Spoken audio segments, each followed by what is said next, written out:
திருக்குறள் மாநாடு பெரியார் நடத்தினா யார் நடத்தினாங்கன்னு கேட்கிறாரு. 1900 யார் உயிர்ப்பிச்சு கொண்டு வந்தது? தமிழறிஞர்கள். 1921ஆம் ஆண்டு பச்சையப்பன் கல்லூரியில் தமிழறிஞர்கள் கூடி மறைமலை தலைமையில் கூடி திருக்குறள் ஆண்டு திருவள்ளுவர் ஆண்டுன்னு படிக்கணும்.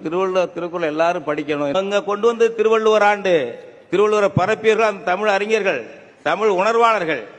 ஒரே ஒரு மாநாடு போட்டார் 40களில் பெரியாரு. தமிழ் காட்டுமிராண்டி பாஷை, தமிழை படிக்காது, இங்கிலீஷ படி. நான் பக்கம் எடுத்து காட்டுவேன், பக்கத்தோட பக்கம் சீர்திருத்தம் கொண்டு வந்தது யார்? தமிழ் காட்டுமிராண்டி பாஷை, தமிழ் எழுத்து சீர்திருத்தம் கொண்டு வந்தது யார்? குருசாமி, குத்தூசி குருசாமி. பெரியாருக்கு பேர் அது குத்தூசி குருசாமி.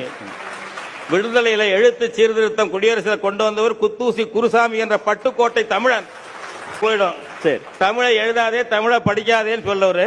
67, 68 திமுக ஆட்சியில் தான் ரொம்ப துணிச்சலா சொன்னாரு. உன் வீட்டுல மனைவியிடம் தமிழ்ல பேசாத, உன் வேலைக்காரியிடம் தமிழ்ல பேச